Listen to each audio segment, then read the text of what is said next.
పూరా local. IIT JEE మరియు neat కోర్సులలో జాయిన్ అవ్వాలి అనుకుంటున్నారా? అయితే ట్యూరిటో క్లాసులలో జాయిన్ అవ్వండి. 2022-23 సంవత్సరాలలో అత్యుత్తమమైన ర్యాంకులు సాధించిన ఘనత మా విద్యార్థులదే.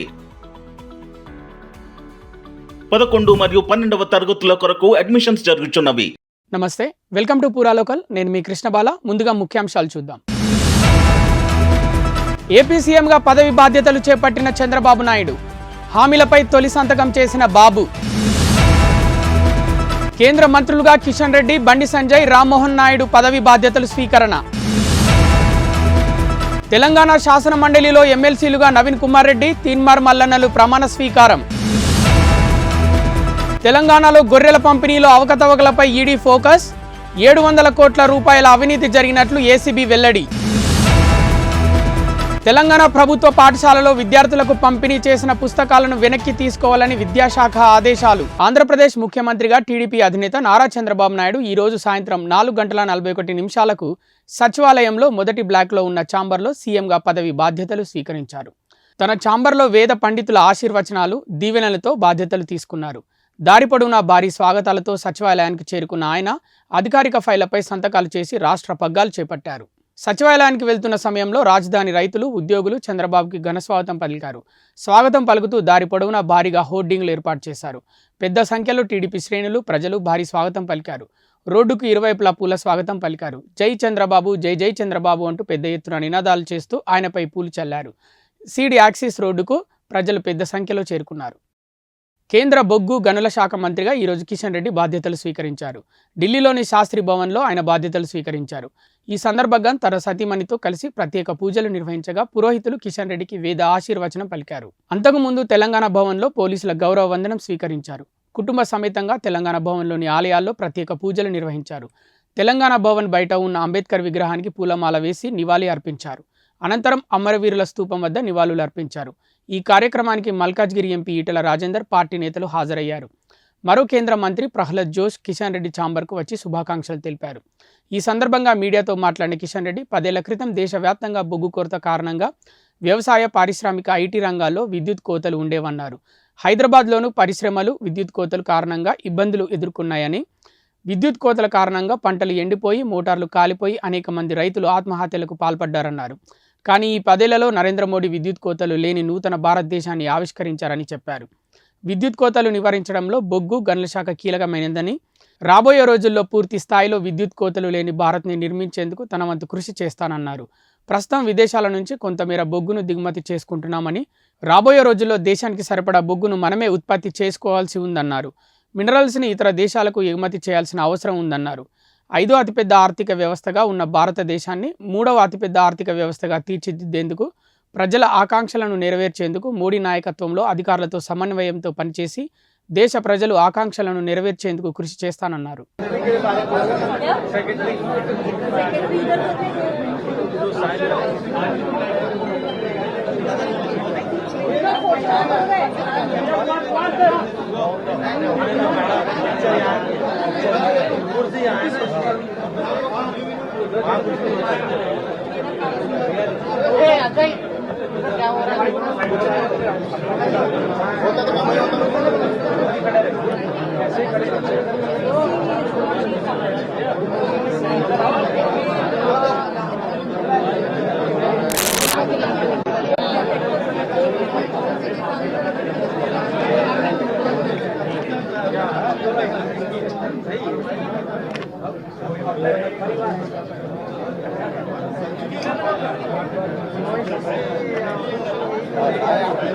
కరీంనగర్ బీజేపీ ఎంపీ బండి సంజయ్ కేంద్ర మంత్రిగా బాధ్యతలు స్వీకరించారు. ఈ రోజు ఉదయం ఢిల్లీలోని నార్త్ బ్లాక్లోని కేంద్ర హోంశాఖ కార్యాలయంలో కేంద్ర హోంశాఖ సహాయ మంత్రిగా బాధ్యతలు స్వీకరించారు.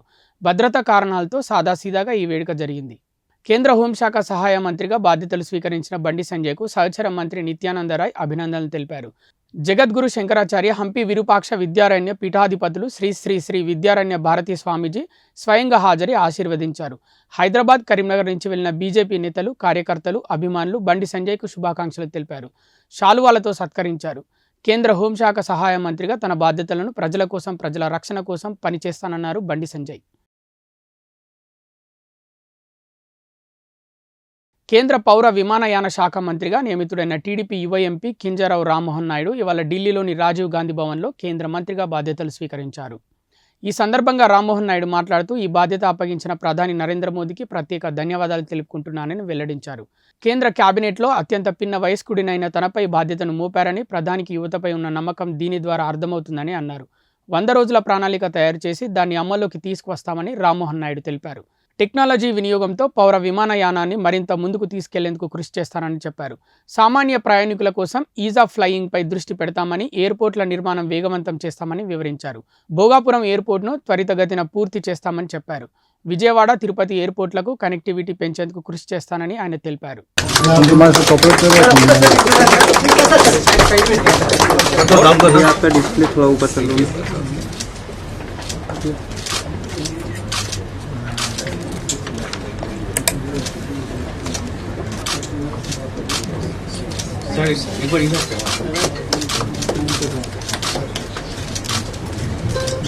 Sir it thank you sir this side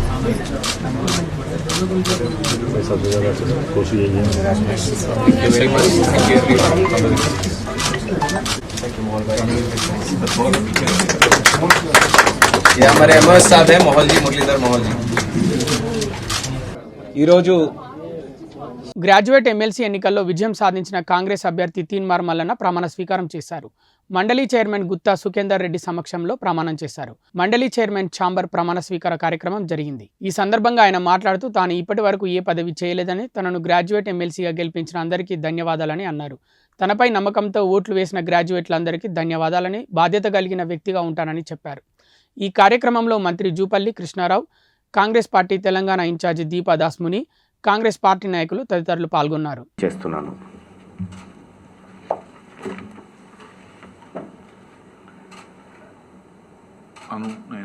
Telangana శాసన పరిషత్తు సభ్యుడినైన తీన్మార్ మల్లన్న అనే నేను సభా నియమాలకు కట్టుబడి ఉంటానని, వాటిని అనుసరిస్తానని, సభా మర్యాదలను పాటిస్తానని, సాంప్రదాయాలను గౌరవిస్తానని పవిత్ర హృదయంతో ప్రతిజ్ఞ చేస్తున్నాను. మహబూబ్ నగర్ స్థానిక సంస్థల ఎమ్మెల్సీ ఎన్నికల్లో బీఆర్ఎస్ అభ్యర్థి నవీన్ కుమార్ రెడ్డి విజయం సాధించిన విషయం తెలిసిందే. ఈ రోజు శాసన మండలిలోని మండలి చైర్మన్ ఛాంబర్లో చైర్మన్ గుత్తా సుఖేందర్ రెడ్డి, నవీన్ కుమార్ రెడ్డి చేత ప్రమాణ స్వీకారం చేయించారు. ప్రమాణ స్వీకారం అనంతరం ఎమ్మెల్సీ నవీన్ రెడ్డి మీడియాతో మాట్లాడారు. నన్ను ఆశీర్వదించిన కేసీఆర్, కేటీఆర్, హరీష్ రావు, ఉమ్మడి మహబూబ్ నగర్ ప్రజాప్రతినిధులకు రుణపడి ఉంటానని అన్నారు. నా గెలుపులో వారి కృషి మరవలేనిదని చెప్పారు. తన విజయం తెలంగాణ అమరవీరులకు అంకితమని, జూన్ 2వ తేదీనే విజయం సాధించారని గుర్తు చేశారు. అందుకే తన విజయాన్ని అమరవీరులకు అంకితం చేస్తున్నట్లు ప్రకటించారు. మహబూబ్ నగర్ రేవంత్ రెడ్డి అడ్డా కాదు, కేసీఆర్ గడ్డ అని మరోసారి నిరూపించారని అన్నారు. ఈ కార్యక్రమంలో మాజీ మంత్రులు మహమూద్ అలీ, సత్యవతి రాథోడ్, శ్రీనివాస్ గౌడ్, నిరంజన్ రెడ్డి, సబితా ఇంద్రారెడ్డి, ఎమ్మెల్సీ దండి విఠల్ తదితరులు పాల్గొన్నారు. నవీన్ కుమార్ రెడ్డి అనే నేను శాసన పరిషత్ సభ్యునిగా ఎన్నికైనందున శాసనం ద్వారా నిర్మితమైన భారత రాజ్యాంగం పట్ల నిజమైన విశ్వాసం, విధేయత చూపుతానని, భారతదేశ సార్వభౌమాధికారాన్ని, సమగ్రతను కాపాడుతానని, నేను స్వీకరించబోయే కర్తవ్యాన్ని శ్రద్ధాశక్తులతో నిర్వహిస్తానని దైవ సాక్షిగా ప్రమాణం చేస్తున్నాను.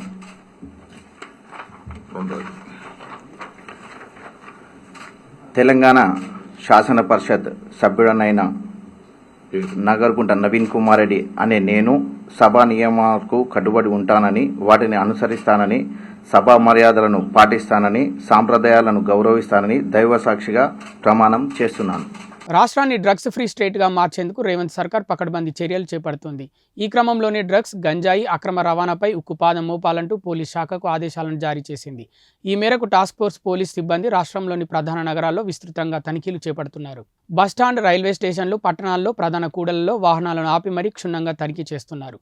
ఈ క్రమంలోనే ఈరోజు హైదరాబాద్లోని పాత బస్తీలో డ్రగ్స్ అమ్ముతున్నారనే సమాచారం అందుకున్న పోలీసులు స్పాట్లోకి వెళ్లి ఆకస్మిక సోదాలు చేపట్టారు. ఈ క్రమంలోనే MDMA డ్రగ్స్ అమ్ముతున్న సయ్యద్ దంపతులను, వారితో పాటు మరో 4గురిని పోలీసులు అదుపులోకి తీసుకున్నారు. అయితే బెంగళూరు నుంచి హైదరాబాద్కి డ్రగ్స్ తీసుకొచ్చినట్లుగా తెలుస్తోంది. ఈ దందా 4 ఏళ్ల నుంచి కొనసాగుతున్నట్లుగా పోలీసుల ప్రాథమిక విచారణలో వెల్లడైంది. కాళేశ్వరం ప్రాజెక్టులో అవకతవకలపై ఏర్పాటైన జస్టిస్ పీసీ ఘోష్ కమిషన్ విచారణ స్పీడప్ చేసింది. గత 2 రోజులుగా మేడిగడ్డ, అన్నారం, సుందిళ్ల బ్యారేజ్ల నిర్మాణ బాధ్యతలు చూసిన ఇంజనీర్లతో పాటు నిర్మాణ సంస్థల ప్రతినిధులను విచారించిన కమిషన్ గురువారం నిపుణుల కమిటీతో సమావేశమైంది. కాళేశ్వరం ప్రాజెక్టుపై విచారణ ప్రక్రియలో భాగంగా వివిధ విభాగాల్లో నిపుణులతో కూడిన కమిటీని ప్రభుత్వం ఏర్పాటు చేసింది. JNTU professor CB Kameswararao chairman ఏర్పాటైన కమిటీలో విశ్రాంత CE Satyanarayana, Warangal NIT professor Ramanamurthy, OU professor Rajasekhar సభ్యులుగా, ఈఎన్సీ అనిల్ కుమార్ కన్వీనర్ ఉన్నారు. ఈ కమిటీ ఇప్పటికే మేడిగడ్డ, అన్నారం, సుందిళ్ల ఆనకట్టలను క్షేత్రస్థాయిలో పరిశీలించింది. బ్యారేజీలో తలెత్తిన సమస్యలు, వాటికి గల కారణాలపై అధ్యయనం చేసింది. ఈ నేపథ్యంలో ఇవాళ జరుగుతున్న సమావేశంలో తమ పరిశీలనలో గుర్తించిన అంశాలను కమిటీ సభ్యులు జస్టిస్ పీసీ ఘోష్ కమిషన్కు వివరించనున్నారు. మరోవైపు కాళేశ్వరంపై న్యాయ విచారణ చేస్తున్న జస్టిస్ ఘోష్ కమిషన్ గడువును ప్రభుత్వం మరో 2 నెలలు పొడిగించనున్నట్లు తెలుస్తోంది. నిజానికి 100 రోజుల్లో దర్యాప్తు పూర్తి చేసి జూన్ వరకు నివేదిక ఇవ్వాలని ప్రభుత్వం కోరింది. కానీ ఎన్నికల కోడ్ వంటి కారణాలతో విచారణ ప్రక్రియలో జాప్యం జరిగింది. ఈ క్రమంలో బ్యారేజీల విషయంలో ఇప్పటికే పలువురితో సమావేశమైన వివరాలు సేకరించిన కమిషన్ మరికొంతమంది వద్ద వివరాలు ఆరా తీయాల్సి ఉంది. ఈ నేపథ్యంలో గడువు పెంచినట్లు సమాచారం. బీఆర్ఎస్ హయాంలో చేపట్టిన గొర్రెల పంపిణీ పథకంలో భారీగా అవకతవకలు జరిగినట్లు ఇటీవల తేలిన విషయం తెలిసిందే. దీంతో తెలంగాణలో గొర్రెల పంపిణీలో అవకతవకలపై ఈడీ ఫోకస్ చేసింది. ఏకంగా 700 కోట్ల రూపాయల అవినీతి జరిగినట్లు ఏసీబీ తేల్చింది. 100 కోట్ల నిధులు మళ్లించినట్లు ఆధారాలు సేకరించింది. అలాగే రైతులకు బదులు ప్రైవేటు వ్యక్తుల అకౌంట్లోకి నిధులు మళ్లించినట్లు విచారణలో వెల్లడైంది. ఈ భారీ కుంభకోణంలో కీలక నిందితులను కూడా అరెస్టు చేసిన విషయం తెలిసిందే. పశుసంవర్ధక శాఖ మంత్రి ఎండి రామచందర్, మాజీ మంత్రి తలసాని శ్రీనివాస్ యాదవ్, ఓఎస్టీ గుండమరాజు కళ్యాణ్ కుమార్ను అరెస్ట్ చేశారు. ఇప్పటి వరకు ఏసీబీ మొత్తం 10 మందిని అరెస్ట్ చేసింది. విదేశాల్లో ఉన్న 2 కీలక నిందితులను అదుపులోకి తీసుకుంది. కాంట్రాక్టర్ల ద్వారా నిధులు వెళ్లినట్లు అనుమానం వ్యక్తం చేస్తుంది. అయితే తాజాగా గొర్రెల పంపిణీలో అవకతవకలపై ఈడీ మరోసారి ఫోకస్ చేసింది. పూర్తి వివరాలు ఇవ్వాలని ఎండీకి ఈడీ లేఖ అందించింది.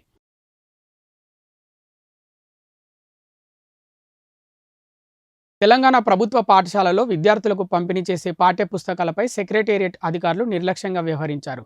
మాజీ సీఎం కేసీఆర్, మాజీ విద్యాశాఖ మంత్రి సబితా ఇంద్రారెడ్డి పేర్లను టెక్స్ట్ బుక్స్లోని ముందు మాటలో ముద్రించి పంపిణీ చేశారు అధికారులు. దీంతో విద్యార్థులకు పంపిణీ చేసే పుస్తకాలను వెనక్కి తీసుకోవాలని విద్యాశాఖ ఆదేశాలు జారీ చేసింది. 1 నుండి 10వ తరగతి తెలుగు టెక్స్ట్ బుక్ ముందు మాటలో గత ముఖ్యమంత్రి, విద్యాశాఖ మంత్రి పేర్లను ముద్రించారు సెక్రటేరియట్ అధికారులు. తాజా ఆదేశాలతో ముందు మాట పేజీలను తొలగించి కొత్త పేజీలను ముద్రిస్తుంది విద్యాశాఖ. జూన్ 15 లోపు విద్యార్థులందరికీ తెలుగు టెక్స్ట్ బుక్స్ అందించనుంది విద్యాశాఖ. రాష్ట్ర వ్యాప్తంగా పాఠశాలలు బుధవారం ప్రారంభమయ్యాయి.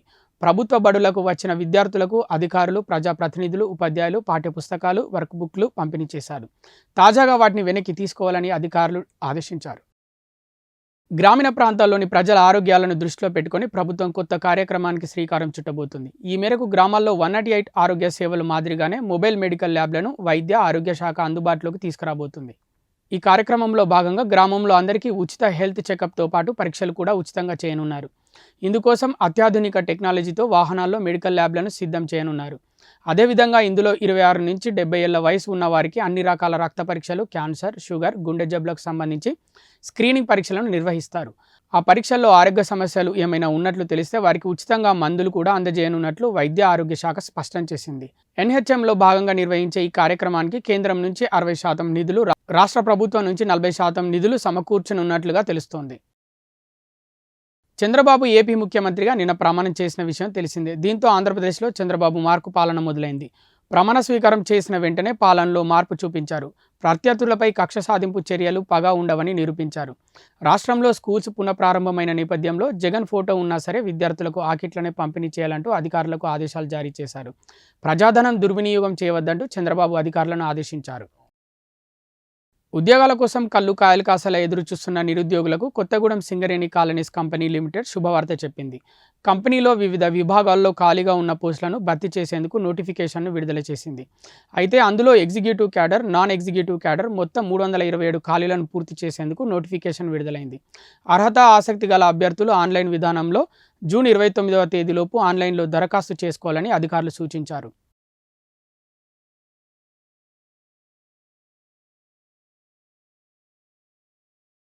తెలంగాణలో గ్రూప్ 1 ప్రిలిమ్స్ పరీక్షకు సంబంధించిన ప్రాథమిక కీని తెలంగాణ పబ్లిక్ సర్వీస్ కమిషన్ విడుదల చేసింది. వెబ్సైట్లో మాస్టర్ ప్రశ్నపత్రంతో పాటు ప్రాథమిక కీ కూడా అందుబాటులో ఉంటుందని అధికారులు తెలిపారు. ఆన్సర్ కీపై అభ్యంతరాలు ఉంటే జూన్ 17 వరకు స్వీకరించడం జరుగుతుందన్నారు. ప్రాథమిక కీపై అభ్యంతరాలను 13వ తేదీ నుంచి 17వ తేదీ సాయంత్రం 5 గంటల లోపు టీజీపీఎస్సీ దృష్టికి తీసుకువెళ్లొచ్చు. దీనికోసం మొదట కమిషన్ వెబ్సైట్లోని ప్రత్యేక లింకు ద్వారా వ్యక్తిగత వివరాలను ధృవీకరించాలి. ఆ తర్వాత అభ్యంతరాలను ఆంగ్లంలో నమోదు చేయాలి. వాటికి తగిన రుజువులు, పుస్తక రచయిత పేరు, పుస్తకంలో పేజీ నంబరు, పత్రిక ఎడిషన్, పేజీ నంబరు, పబ్లిషర్ పేరు, వెబ్సైట్ URL వివరాలు ఇవ్వాలి. ఈమెయిల్, వ్యక్తిగత అభ్యర్థనలు, ఇతర పద్ధతుల్లో వచ్చే గడువు ముగిసిన తర్వాత వచ్చే అభ్యంతరాలను పరిగణలోకి తీసుకుపోమని, అక్టోబర్ 21 నుంచి 27 తేదీ వరకు గ్రూప్ 1 మెయిన్ పరీక్షలు ఉంటాయని కమిషన్ కార్యదర్శి నవీన్ నికోలస్ తెలిపారు.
ఏపీ ముఖ్యమంత్రి చంద్రబాబు కుటుంబ సమేతంగా తిరుమల శ్రీవారిని దర్శించుకున్నారు. అంతకుముందు సీఎంకు టీటీడీ జేఈఓ గౌతమి ఆలయ అధికారులు స్వాగతం పలికి దర్శన ఏర్పాట్లు చేశారు. చంద్రబాబు వెంట ఆయన అర్ధంగి భువనేశ్వరి, కుమారుడు లోకేష్, కోడలు బ్రాహ్మిణి, మనవడు దేవాంశ్ ఉన్నారు. సీఎంను చూసేందుకు వైకుంఠం క్యూ కాంప్లెక్స్ వద్ద టీడీపీ కార్యకర్తలు, నాయకులు భారీగా తరలివచ్చారు. ఏపీ ముఖ్యమంత్రి చంద్రబాబు తిరుమల పర్యటన అనంతరం ఇంద్రకీలాద్రిలో కనక దుర్గమ్మను కుటుంబ సమేతంగా దర్శించుకొని మొక్కులు చెల్లించుకున్నారు. దేవాదాయ శాఖ కమిషనర్, ఎన్టీఆర్ జిల్లా కలెక్టర్, ఆలయ ఈఓ తదితర అధికారులు సీఎంకు స్వాగతం పలికారు. చంద్రబాబు రాక నేపథ్యంలో విద్యార్థినులు ఇంద్రకీలాద్రిపై సాంప్రదాయ నృత్యంతో అలరించారు. సింగరేణిలో ఎన్నికలు జరిగి 6 నెలలు గడిచినా గుర్తింపు పత్రం ఇవ్వలేదని, గెలిచిన సంఘాలకు వెంటనే గుర్తింపు పత్రం ఇచ్చి స్ట్రక్చర్ జేసీసీ సమావేశాలు ఏర్పాటు చేయాలని ఏఐటీయూసీ రాష్ట్ర అధ్యక్షుడు వాసిరెడ్డి సీతారామయ్య యాజమాన్యాన్ని కోరారు. పెద్దపల్లి జిల్లా రామగుండం సింగరేణి ఏరియా గోదావరి ఖన్ 1వ బొగ్గు గనిపై ఏఐటీయూసీ ఆధ్వర్యంలో గేట్ మీటింగ్ ఏర్పాటు చేశారు. సమావేశంలో ఏఐటీయూసీ రాష్ట్ర అధ్యక్షుడు వాసిరెడ్డి సీతారామయ్య, ఆర్జీవన్ నాయకులు ఎల్లయ్య, పోషం తదితరులు పాల్గొన్నారు.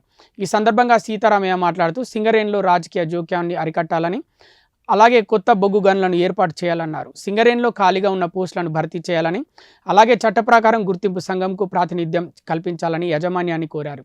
కారుణ్య నియామకాలలో డిపెండెంట్ల వయస్సు 35 నుంచి 40 సంవత్సరాలకు పెంపుదలకు ఏఐటీయూసీ కృషి చేసిందని సీతారామయ్య అన్నారు. సింగరేణిలో గుర్తింపు కార్మిక సంఘం ఎన్నికలు జరిగి 6 నెలలైనా సింగరేణి యాజమాన్యం, రాష్ట్ర ప్రభుత్వం ఇంతవరకు గుర్తింపు సంఘం పత్రాలు ఇవ్వకుండా రాజకీయం చేస్తూ ఉన్నారు. గత ప్రభుత్వాలు సింగరేణిలో ఇట్లా రాజకీయం చేసి రాజకీయ జోక్యం వల్లనే సింగరేణి ప్రాంతంలో ఉన్న 11 అసెంబ్లీ నియోజకవర్గాలలో కూడా ఆ పార్టీ ఓడిపోయింది. మరి ఈ ప్రభుత్వమైనా సింగరేణిలో రాజకీయ జోక్యం లేకుండా ఏ కార్మిక సంఘాలు గెలిచినాయో ఆ కార్మిక సంఘాలు చట్ట ప్రకారం చట్ట పరిధిలో పనిచేసే విధంగా ఉండాలని మేము ఏఐటీసీగా డిమాండ్ చేస్తూ ఉన్నాం. అట్లాగే సింగరేణిలో ఎన్నికలు జరిగిన తర్వాత ప్రధానంగా సింగరేణిలో కొత్త మైన్స్ రావాలని సింగరేణి యాజమాన్యాన్ని, రాష్ట్ర ప్రభుత్వాన్ని మేము కోరాము. ఈ మధ్యకాలంలో తాడిచెర్ల 2 మైను దానికి పర్మిషన్ తీసుకురావడానికి, అట్లాగే మందమారి దగ్గర ఏదైతే శ్రావణపల్లి మైన్ ఉందో ఆ మైను పర్మిషన్ తీసుకోవడానికి, కోయగూడెం ఓసి 3 ఏదైతే అరవిందో కంపెనీకి అలాట్ అయిందో దాన్ని క్యాన్సిల్ చేయాలని, సత్తుపల్లి ఓసి 3 అవంతి కంపెనీకి అయింది దాన్ని కూడా క్యాన్సిల్ చేసి ఇవ్వాలని మేము కోరాం. ఇవాళ సింగరేణి యాజమాన్యం అదే పనిలో ఉన్నది. తొందరలో ఆ మైన్స్ వస్తే సింగరేణికి ఇంకా భవిష్యత్తు ఉంటుందని, అట్లాగే సింగరేణిలో ఉన్నటువంటి ఖాళీలన్నీ కూడా సింగరేణిలో పనిచేసేటువంటి కార్మికులతోటే నింపాలని మేము కోరాం. దాని ప్రకారం ఈ మధ్యకాలంలో సింగరేణిలో నోటిఫికేషన్స్ ఇచ్చారు. సుమారు ఒక 700 పోస్టులు క్లర్కల్ కానీ, మైనింగ్లో జేఎంఈటీలు కానీ, మైనింగ్ బీటెక్ చేసిన వాళ్ళకి కానీ, ఐటీఐ చేసిన వాళ్ళకి కానీ, అట్లాగే ఈపీ ఆపరేటర్లు, ఇంకా హాస్పిటల్లో వేకెన్సీ అన్నీ కూడా సింగరేణిలో పనిచేసిన కార్మికులతోటే నింపాలని మేమేదైతే ఎన్నికలు కాగానే కోరామో దాని ప్రకారం ఈరోజు నోటిఫికేషన్స్ వచ్చినాయి. ఎన్నికల కోడ్ వలన ఆగింది. 1-2 నెలల్లో ఇవన్నీ కూడా ఎగ్జామ్స్ పూర్తవుతాయి. అట్లాగే సింగరేణిలో కార్మికుల డిపెండెంట్ వయస్సు 35 సంవత్సరాల నుంచి 40 సంవత్సరాలకు పెంచుతామని గత ప్రభుత్వం చెప్పింది, కానీ చేయలేదు. ఈ ప్రభుత్వమైనా చేయాలని వెంటనే డిమాండ్ చేశాం. దాని ప్రకారం అంగీకరించారు. ఇప్పుడు సింగరేణి యాజమాన్యం సర్కారు కూడా విడుదల చేసింది. 2018 3వ నెల నుంచి ఎవరికైతే 35 సంవత్సరాలు దాటినాయి అని ఉద్యోగం ఆపేశారో వాళ్ళందరికీ కూడా సింగరేణిలో ఉద్యోగాలు ఇవ్వడం అనేది ఇప్పుడు జరుగుతుంది. సుమారు ఒక 600 మంది పైగా వాళ్ళ డిపెండెంట్లు అందరికీ కూడా ఇప్పుడు దీని ద్వారా ఉద్యోగాలు వస్తున్నాయి. అట్లనే సిపిఆర్ఎంఎస్ కూడా ట్రస్ట్ బోర్డులో చెప్పాము. ఏదైతే పెద్ద డబ్బులు వచ్చినాయో వాళ్ళకి సింగరేణి ట్రస్ట్ బోర్డు నుంచే ఇవ్వాలి, కానీ వాళ్ళ కార్డులో కట్ చేయకూడదని చెప్పేసి మాట్లాడాం. దానికి కూడా అంగీకరించారు. అట్లాగే సింగరేణిలో హెచ్డిఎల్ మిషన్స్ కొనాలి, ఓపెన్ కాస్టుల్లో డంపర్స్ డోజర్స్ కొనాలి. మనం దాని ద్వారానే ఉత్పత్తి పెరుగుద్దని చెప్పి. జగిత్యాల జిల్లా కోరుట్ల ఆర్టీసీ బస్టాండ్లో ఓ ప్రయాణికుడు బస్టాండ్లో మద్యం తాగి నిద్రిస్తున్నాడు. విధులు నిర్వహిస్తున్న బస్వత్ సాగర్ అనే సెక్యూరిటీ గార్డ్ నువ్వు ఇక్కడ నిద్రించవద్దు, నువ్వు వెళ్లాల్సిన వద్దకు వెళ్లాలని చెప్పాడు. దీంతో తాను ఇక్కడే ఉంటానని ఆ వ్యక్తి సమాధానం ఇవ్వడంతో ఊరుకున్న సెక్యూరిటీ గార్డ్ బస్టాండ్లో ఉండగా వెనుక నుండి కత్తితో దాడికి యత్నించాడు. వెంటనే అప్రమత్తమైన గార్డ్ అతని వద్ద ఉన్న కత్తిని తీసుకొని అడ్డుకున్నాడు. అతన్ని పోలీసులకు అప్పగించారు. ఈ వీడియో సీసీ కెమెరాలో నిక్షిప్తమయ్యింది. సెక్యూరిటీ పోలీస్ స్టేషన్లో ఫిర్యాదు చేశారు. అయితే దాడికి యత్నించిన వ్యక్తి ఎక్కడి నుండి వచ్చాడనే కోణంలో పోలీసులు విచారణ చేపట్టారు.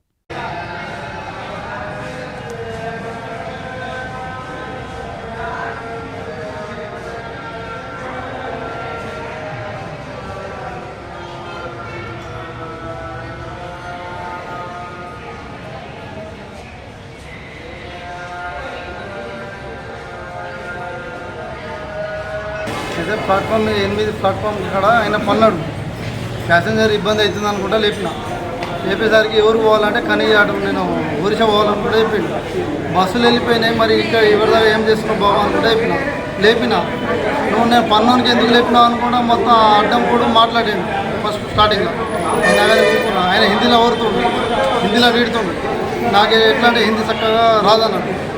రాకపోవడం ఎవరు ఇక్కడ కంట్రోల్ కాడ ఉన్న ఆయన తీసుకుపోయినా ఇట్లా అంటుడు వరుతుడు మరి ఏందో సంజయించు అనుకుంటే ఆడికెళ్ళి వేసేసి కంట్రోల్ కాడ వచ్చి లోపల ఒక లేడీస్ది గోల్డ్ పోయిందన్న. గోల్డ్ పోయేసరికి సీసీటీవీలో నేను చెక్ చేస్తున్నాను. చెక్ చేసేసరికి ఆయన ఏం చేసినట్టే ఆడ వచ్చి వచ్చినా కానీ సపోజ్ కామ్గా ఇచ్చింది. ఎస్కే మేడం ఉన్నది. మేడం ఉండగా ఇక అటు సంజయించిన ఓకే అయింది. బయట పోయి తాగొచ్చి ఆడ నేను అంత ప్యాసింజర్ ఎక్కిస్తున్నాను. ఎక్కించేసరికి ఆడ వెనకకి వచ్చి ఇట్లా రప్పన పెట్టుకొని ఇట్లా కత్తి పెట్టేసిండు. ఇట్లా నొక్కేసరికి వీడ తాగింది, వీడ తాగింది లోపల. విషయం ఇది, పెట్టింది లేదు, కొట్టింది. T20 వరల్డ్ కప్ 2024లో భాగంగా బుధవారం జరిగిన మ్యాచ్లో అమెరికాపై గెలుపుతో భారత్ సూపర్ 8 దశలోకి అడుగుపెట్టింది. న్యూయార్క్లోని Nassau county international cricket stadium వేదికగా జరిగిన ఈ మ్యాచ్లో 7 వికెట్ల తేడాతో గెలిచి గ్రాండ్గా నాకౌట్ దశలో స్థానం ఖరారు చేసుకుంది. గ్రూప్ ఏలో మరో మ్యాచ్ మిగిలి ఉండగానే 6 పాయింట్లతో సూపర్ 8కి అర్హత సాధించింది. అయితే భారత్ గెలుపుతో దాయాది దేశం పాకిస్తాన్ సూపర్ 8 సమీకరణాలు ఆసక్తికరంగా మారాయి. పాకిస్తాన్ కూడా నాకౌట్ దశకు క్వాలిఫై కావాలంటే ఈ నెల 14న జరగనున్న అమెరికా ఐర్లాండ్ మ్యాచ్ ఫలితం కీలకం కానుంది. ఐర్లాండ్పై మ్యాచ్లో అమెరికా ఓడిపోయి ఐర్లాండ్పై పాకిస్తాన్ గెలిస్తే 4 పాయింట్లతో దాయాది దేశం సూపర్ 8లోకి ప్రవేశించే అవకాశం ఉంటుంది. ఇరు జట్లకు సమానమైన పాయింట్లు ఉంటాయి కాబట్టి నెట్ రన్ రేట్ కూడా కీలకం అవుతుంది. ఒకవేళ ఐర్లాండ్పై అమెరికా గెలిస్తే 6 పాయింట్లతో తదుపరి దశలోకి ఎంటర్ అవుతుంది. ఈ సమీకరణంలో పాక్ టోర్నీ నుంచి నిష్క్రమించాల్సి ఉంటుంది. ఇవి ఇప్పటివరకు ఉన్న వార్తలు. మరిన్ని వార్తల కోసం చూస్తూనే ఉండండి పూరా local, your choice for local voice. IIT, JEE మరియు నీట్ కోర్సులలో జాయిన్ అవ్వాలి అనుకుంటున్నారా? అయితే ట్యూరిటో క్లాసెస్లో జాయిన్ అవ్వండి. 2022-23 సంవత్సరాలలో అత్యుత్తమమైన ర్యాంకులు సాధించిన ఘనత మా విద్యార్థులదే. మా దగ్గర నైపుణ్యత సాధించిన లెక్చరర్ల చేత బోధన మరియు నిరంతర పర్యవేక్షణ కొరకు యాప్ సౌకర్యం కూడా కలదు. విద్యార్థుల కొరకు ప్రత్యేక హాస్టల్ సదుపాయం కలదు. 11 మరియు 12వ తరగతుల కొరకు అడ్మిషన్స్ జరుగుచున్నవి. మీ దగ్గర ఉన్న బ్రాంచ్లలో ఇప్పుడే అడ్మిషన్ పొందండి.